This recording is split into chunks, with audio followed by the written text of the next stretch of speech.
Hello everyone, आप सभी का स्वागत है हमारे यूट्यूब चैनल में। तो जैसा कि हमने पिछले एपिसोड में देखा था, फिंगमी के साथ वो दोनों बहनें भी उसी घोस्ट मार्केट में होती हैं। अब यहाँ दो ठरकी उनके साथ बदतमीजी करते हैं, जिसमें फिंगमी उन्हें सबक सिखाता है और यहाँ अपना नाम शिन उन्हें बताता है। अब ये दो ठरकी अपनी पूरी पलटन के साथ वहाँ पे पहुंच जाते हैं और शिन नाम के आदमी को ढूंढने लगते हैं। शिन खुद जाके अपना नाम और इंट्रोडक्शन उसे बताता है, जिसपे वो सारी पलटन यहाँ शिन पे टूट पड़ती है और यहाँ फिंगमी का ये प्लान कामयाब होता है। एपिसोड शुरू होता है, यहाँ हम तीनों को देखते हैं इसी इंसिडेंट्स पे हंसते हुए और यहाँ ये दोनों समझ जाती हैं कि शिन कोई और नहीं बल्कि वो आदमी था जिससे फिंगमी मरवाना चाहता था। अभी हम देखते हैं कि अचानक से कई लोग भागते हुए जा रहे होते हैं, जो कि उनमें से एक को रोकती है और उससे पूछती है कि आखिर माजरा क्या है, ये सारे लोग क्यों भागे जा रहे हैं। जिसपे वो बताता है कि यहाँ लुजवान सेट का वही पॉपुलर जीनियस रिफाइनर आया है और उसने अपनी रिफाइंड की हुई वेपन्स का यहाँ ऑक्शन लगाया है। सारे लोग उन्हीं वेपन्स को खरीदने के लिए टूट पड़े हैं। अब ये सुन के वो ज़ूकी कहती है कि मैं तो उसकी बहुत बड़ी फैन हूँ और मैं उस ग्रेट जीनियस से मिलना चाहती थी। ऐसा कहते हुए वो दोनों बहनें उस ऑक्शन को देखने चली जाती है और पीछे से यहाँ फिंगमी सोच रहा होता है कि जाहिर है कि लुजवान सेट का वो जीनियस रिफाइनर तो इसी घोस्ट मार्केट में है, क्योंकि वो मैं ही हूँ और मुझे नहीं पता कि मैं अपने रिफाइंड किए हुए वेपन्स का यहाँ पे ऑक्शन लगाया हुआ हूँ। और वे सारे उस ऑक्शन की जगह पे पहुंचते हैं, जहां पर एक आदमी एक बॉक्स को दिखाते हुए ये कह रहा होता है कि ये मेरे द्वारा रिफाइंड किए हुए सबसे ग्रेट वेपन्स में एक है। अब उसमें से वो एक पर्पल आर्मर दिखाते हुए कहता है कि ये एक टॉप ग्रेड का स्पिरिचुअल वेपन है और इस आर्मर के पहनते ही अगर कोई भी और किसी भी तरह का मैजिक आप पे अटैक होता है तो वो नलिफाई हो जाएगा। अब उस आर्मर में एक स्ट्रेंज सी चमक होती है, जिसे देख के सारे अमेज्ड रह जाते हैं। लेकिन फिंगमी यहाँ समझ जाता है कि भले ही ये एक स्पिरिचुअल वेपन देखने में तो लग रहा है, लेकिन इसे बनाने में जो मटेरियल यूज किया गया है वो काफी चीप क्वालिटी का है। आगे वो आदमी इस आर्मर के लिए 100 स्पिरिट स्टोन्स की बोली लगाता है, जिसपे फिंगमी उसे कहता है कि इस कचरे के लिए 100 स्पिरिट स्टोन्स, ये कुछ ज्यादा नहीं हो गया। तभी उस आदमी का चमचा उससे कहता है कि तुम्हें क्या पता कि इसकी क्या कीमत है। तभी भीड़ में से एक मास्कमैन उसे कहता है कि तुम्हें यहाँ पे कभी नहीं देखा, क्या तुम्हें पता नहीं है कि ये लुजवान सेट के ग्रेट जीनियस है, तो इनके द्वारा अगर रिफाइंड किए गए वेपन की कीमत 100 स्पिरिट स्टोन है तो ये भी बहुत कम है। अब वो मास्कमैन उस आर्मर के लिए 150 स्पिरिट स्टोन्स की बोली लगाता है, जिसपे फिंगमी उससे कहता है क्या तुम्हें पता है कि यही वो जीनियस रिफाइनर है। और ऐसा कहती है फिंगमी 1 सेकंड के अंदर ही वो उस आर्मर के टुकड़े कर देता है और जाके उस आदमी से ये कहता है कि ये गोल्ड फिश का स्केल पाउडर है, जो किसी भी मैजिकल वेपन पे छिड़कने से वो मैजिकल एक स्पिरिचुअल मैजिकल की तरह शाइन करती है। और आजकल तो बहुत सारे लोग इस तरह की लो लेवल टैक्टिस से स्मॉल कल्टिवेटर्स को लो बना सकते हैं। जिसपे वो बंदा कहता है कि मैं ही लुजवान सेट का जीनियस रिफाइनर हूँ, तो मैं भला क्यों फेक वेपन्स बेचूंगा। तो यहाँ पर फिंगमी अपनी आइडेंटिटी को रिवील करता है कि अगर तुम लुजवान सेट के जीनियस रिफाइनर हो तो बताओ मैं फिर कौन हूँ। अब उसी समय फिंगमी ऑन द स्पॉट एक मैजिकल वेपन को रिफाइन करने लगता है। ये देख के वो जो बंदा होता है उसे ही फ्रॉड कहता है और उस पर अटैक कर देता है, लेकिन यहाँ ये दोनों सिस्टर होती हैं वो उनके अटैक्स को डॉज कर देती हैं। और तभी हम देखते हैं फिंगमी ऑन द स्पॉट ही एक मैजिकल वेपन को रिफाइन कर देता है, जो कि होता है 7 कलर का एक मैजिकल ब्रेसलेट, जिसके सिर्फ एक ही अटैक से जो फ्रॉड सेलर होता है वो वहीं धाराशायी हो जाता है। दूसरी तरफ वो मास्कमैन ये देख के हैरान, परेशान और घबरा जाता है कि उसका आइडल और कोई नहीं बल्कि फिंगमी था, जिससे वो थोड़ी देर पहले बहस कर रहा था। अब ये देख के तो ज़ूकी यहाँ काफी ज्यादा एक्साइटेड हो जाती है, क्योंकि उसे वाकई में नहीं पता था कि यही वो जीनियस रिफाइनर है।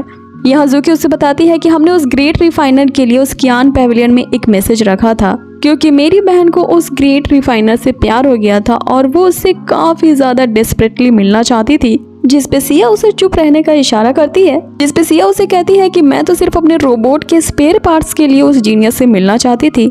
जिसपे फिंगमी उसे ब्रेसलेट देते हुए कहता है कि तुम इसे एज अ कंपनसेशन समझ सकती हो और इन्हीं बीड्स की मदद से तुम उसके स्मॉल पार्ट्स को स्पिरिचुअली मॉडिफाई कर सकती हो।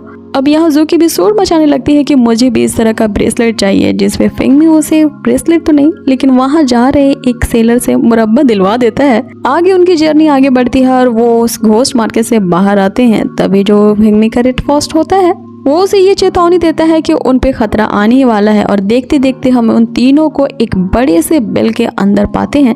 अब ये अटैक जिसने किया होता है फिंगमी उनसे कहता है कि मैं तुम्हें देख चुका हूँ, इसलिए अच्छा होगा तुम बाहर आ जाओ। यहाँ फिंगमी सिया से कहता है कि तुम उन्हें अपनी बातों में लगाओ, तब तक मैं इस फॉर्मेशन को तोड़ने की कोशिश करता हूँ। तभी हम देखते हैं कि ये अटैक करने वाले और कोई नहीं बल्कि वही दोनों ठरकी होते हैं जो अब अपने तीसरे ठरकी भाई के साथ वहाँ पे आए थे।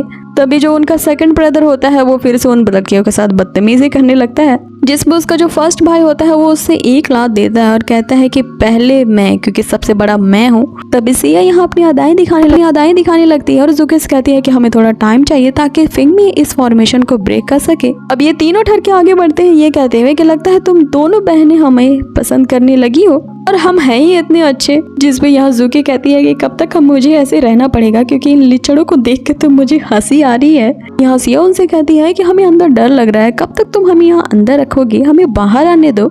तभी हम देखते हैं कि फिंगमी उस फॉर्मेशन को तोड़ देता है और सिया और जुकी से बचने के लिए अपने आप को एक शील्ड के अंदर ले लेते हैं और उस फॉर्मेशन के टूटने से वहाँ पे एक बहुत बड़ा ब्लास्ट हो जाता है, जिससे वो तीनों बंदे वहीं ढेर हो जाते हैं। आगे जैसे ही वो भागने वाले होते हैं फिंगमी उन्हें अपने सील में ट्रैप कर देता है, लेकिन तभी हम देखते हैं कि शिन का फैन यहाँ फिंगमी को आगे आकर रुकता है। आगे फिंगमी उस पर अटैक कर देता है। यहाँ पे शिन उससे कहता है कि मैं अपने ब्रदर सू का बदला आज तुमसे जरूर लेकर के रहूंगा। आगे वो अपने गोल्डन प्लेट के फॉर्मेशन को एक्टिवेट करता है। इसके एक्टिवेशन के साथ ही ये प्लेट उन पे गिरने वाली होती है कि ये तीनों उसे थाम लेते हैं। यहाँ शेन उनसे कहता है कि इवन जो फाउंडेशन बिल्डिंग के लेवल पे होते हैं वो भी इस गोल्डन प्लेट को डिस्ट्रॉय नहीं कर सकते, तो तुम लोग तो अभी ची गैदरिंग के लेवल पे हो, तुम इसका क्या ही बिगाड़ पाओगे। जिस पे फिंगमी से यहाँ कहता है कि मैं तुम्हें हर बार और देखना बार बार हराऊंगा। और तभी हम देखते हैं कि फिंगमी उस 7 कलर की बीड से उस फॉर्मेशन प्लेट को वहीं पे डिस्ट्रॉय कर देता है। यहाँ जुकी फिंगमी को ये सजेशन देती है कि बार बार इस तरह की जनरेटर से निपटने से अच्छा है तुम एक ही बार में इसे क्यों नहीं खत्म कर देते।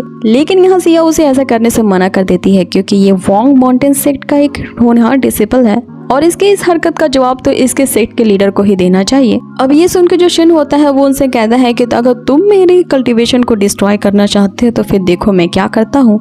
अब वो एक इविल वेपन को एक्टिवेट करने लगता है, जिसके अकॉर्डिंग वो अपनी लाइफ को अगर इस वेपन में ट्रांसफॉर्म कर देगा, जिसके अकॉर्डिंग ये तीनों इसके ओपोनेंट बन जाएंगे और जब तक ये तीनों को मार नहीं डालेगा ये वेपन हमेशा चलती ही रहेगी। लेकिन तभी यहाँ फिंगमी को ये स्ट्राइक करता है कि अभी इस दौरान जबकि अपनी लाइफ को उस वेपन में ट्रांसफॉर्म कर रहा है, इसकी बॉडी काफी वीक है और तभी इस पे हिट करने पे हमारा काम बन सकता है। आगे हम देखते हैं फिंगमी उसी के शॉट से जो उसने उससे फाइट करते हुए ली थी उस पे अटैक करता है। अब चूंकि ये उसी के शॉट होती है इससे वो वहीं पे खत्म हो जाता है। लेकिन यह जाते हुए वो कहता है कि ये स्पिरिचुअल वेपन जिसे मैंने अपने हाथों से रिफाइन किया था आज उसने अपने ही मालिक की जान ले ली। अब इसकी डेथ के साथ ही हमारी एपिसोड यहीं खत्म होता है। आगे हम देखेंगे अब उस वोंग माउंटेन सेक्ट का लीडर जिसका फेवरेट और टैलेंटेड डिसिपल मारा जा चुका है वो अब क्या करता है। लेकिन यहाँ हमें ये जानने को जरूर मिल जाता है कि फिंगमी के जितने दोस्त नहीं बन रहे हैं उसके कदम कदम पे दुश्मन बनते जा रहे हैं। आगे वो उन सबसे कैसे निपटता है और अपने लेवल को कैसे इंक्रीज करता है हम जानेंगे नेक्स्ट एपिसोड में। तब तक बने रहिए हमारे इस चैनल के साथ और अगर आप मेरे इस चैनल पे नए हो तो इसे जरूर से सब्सक्राइब कर दो। Till then take care, bye.